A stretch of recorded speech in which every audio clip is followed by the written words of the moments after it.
1 Samuel 14. Um dia, Jonatas disse ao rapaz que carregava as suas armas: Vamos até o acampamento filisteu, que está no outro lado do desfiladeiro. Mas Jonatas não contou ao pai o que ia fazer. Saul estava em Migron, perto de Gibeá, acampado debaixo de um pé de romã. Com ele estavam mais ou menos 600 homens. O sacerdote que usava o manto sacerdotal era Aias, filho de Aitube e sobrinho de Icabor. Icabor era filho de Finéias e neto de Eli, que havia sido sacerdote do Senhor Deus em Siló. Os homens não sabiam que Jonatas havia saído do acampamento. No desfiladeiro que Jonatas tinha de atravessar para chegar ao acampamento dos filisteus, havia duas grandes pedras, uma de cada lado da passagem. Uma era chamada de Bozés e a outra de Sené. Uma estava no lado norte do desfiladeiro, de frente a Micmas, e a outra no lado sul, de frente para Geba. Jonatas disse ao rapaz que o acompanhava: Vamos até o acampamento desses filisteus pagãos. Pode ser que o Senhor nos ajude, e, se ele nos ajudar, nada poderá impedi-lo de nos dar a vitória, ainda que sejamos poucos. O rapaz respondeu: Faça o que achar melhor, eu estou com o Senhor. Muito bem, respondeu Jonatas. Vamos até lá e deixemos que aqueles homens nos vejam. Se eles disserem para ficarmos parados até que cheguem perto de nós, nós obedeceremos. Mas, se disserem para irmos até o lugar aonde eles estão, nós iremos, pois isso será o sinal de que o Senhor Deus nos deu a vitória. Aí os dois deixaram que os filisteus os vissem. E estes disseram: Vejam, alguns hebreus estão saindo das tocas onde estavam escondidos.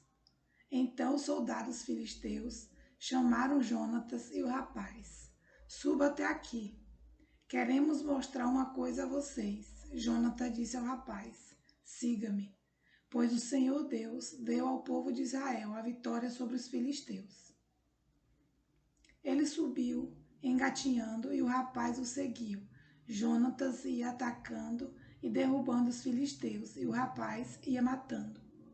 Nesse primeiro ataque, eles mataram cerca de 20 homens, e uma área de mais ou menos 1.200 metros quadrados. Todos os filisteus que estavam no acampamento ficaram apavorados. Os patrulheiros e os soldados do acampamento tremeram de medo. A terra também tremeu e houve uma grande confusão. Os espiões de Saul, que estavam em Gibeá, no território da tribo de Benjamim, viram que os filisteus estavam tontos, correndo para cá e para lá. Então Saul disse aos seus oficiais: Contem os nossos soldados e vejam quem está faltando.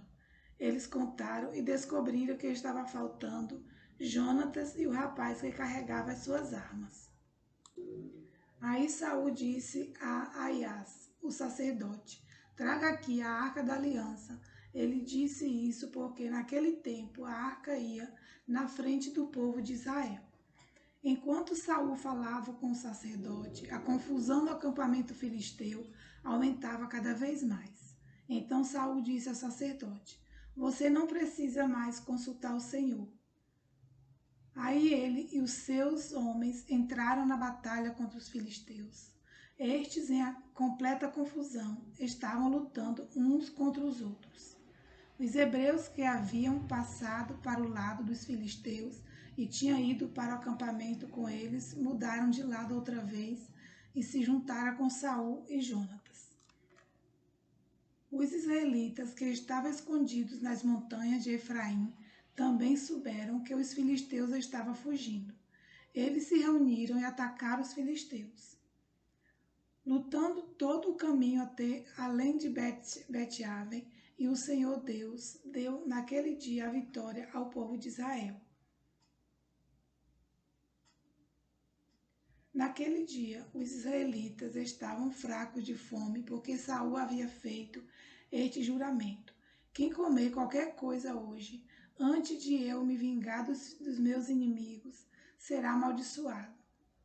Por isso, ninguém tinha comido nada o dia inteiro. Todos eles chegaram a um bosque e ali acharam mel por toda parte. As árvores estavam cheias de mel, mas ninguém comeu nada porque eles estavam com medo do juramento de Saul. Mas Jonatas não tinha ouvido seu pai dar a ordem ao povo. Por isso, estendeu o bastão que tinha na mão, molhou a ponta no favo e comeu um pouco de mel, e logo se sentiu melhor.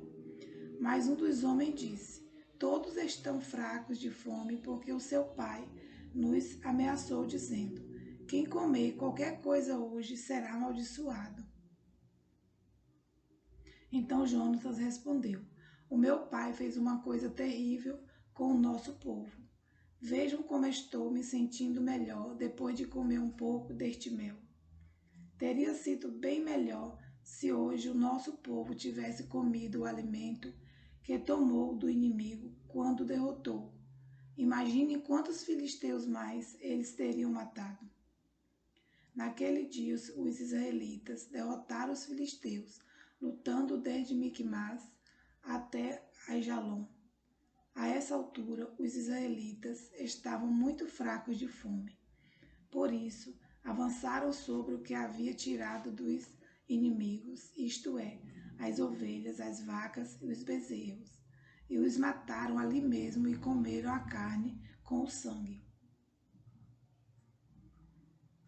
Aí alguém foi dizer a Saul: olhe, o povo está pecando contra Deus, comendo carne sem primeiro deixar escorrer o sangue. Saul gritou: isso é traição. Role aqui para mim uma pedra grande. E ordenou ainda: vão para o meio do povo e digam a eles que tragam aqui o seu gado e as suas ovelhas, e que os matem e os comam aqui, e que não pequem contra Deus, comendo carne com sangue. Por isso, naquela noite, todos trouxeram o seu gado e o mataram ali. E Saul construiu um altar para o Senhor Deus. E esse foi o primeiro que ele construiu. Aí Saul disse aos seus soldados: vamos descer de noite e atacar os filisteus. Até o amanhecer, nós tomaremos tudo o que eles têm e não deixaremos nenhum filisteu vivo. Eles responderam: faça o que achar melhor. Mas o sacerdote disse: primeiro vamos consultar a Deus. Aí Saul perguntou a Deus: devo atacar os filisteus? Tu darás a vitória ao povo de Israel? Mas naquele dia Deus não respondeu nada. Então Saul disse aos oficiais: venham aqui e descubram que pecado foi cometido hoje.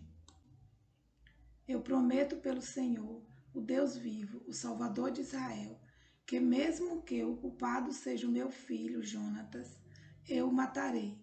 Mas ninguém respondeu nada. Então Saul ordenou: fiquem todos de um lado, eu e o meu filho Jonatas ficaremos do outro. Faça o que achar melhor, responderam eles. Então Saul disse ao Senhor, o Deus de Israel: ó Deus, por que não me respondeste hoje? Ó Senhor Deus de Israel, responde por meio do sorteio. Se a culpa for minha ou de Jonatas, responde pela pedra marcada, Urim, mas se a culpa for de Israel, teu povo, responde pela pedra marcada, Tumim. E a resposta indicou Jonatas e Saul, e não os soldados. Então Saul disse: faça o sorteio para saber se a culpa é minha ou do meu filho Jonatas. E Jonatas foi indicado. Então Saul perguntou: o que foi que você fez? Eu comi um pouco de mel que tirei com a ponta do bastão que eu tinha na mão. Respondeu Jonatas: eu estou aqui, pronto para morrer. Que Deus me mate se você não for morto. disse Saul. Mas os soldados responderam: Isso nunca. Jonatas, que deu esta grande vitória ao povo de Israel, não deve morrer. Nós prometemos pelo Senhor, o Deus vivo, que ele não vai perder nenhum fio de cabelo. O que ele fez hoje foi conseguido com a ajuda de Deus. E assim os soldados salvaram Jonatas da morte. Saul parou de perseguir os filisteus e eles voltaram para a sua terra. Depois que se tornou o rei de Israel, Saul lutou contra todos os povos vizinhos que eram seus inimigos, os povos de Moabe, de Amon e de Edom, os reis de Zoba e os filisteus, e em toda parte em que lutava era vitorioso. Saul lutou corajosamente e venceu os amalequitas, e defendeu o povo de Israel de todos os ataques.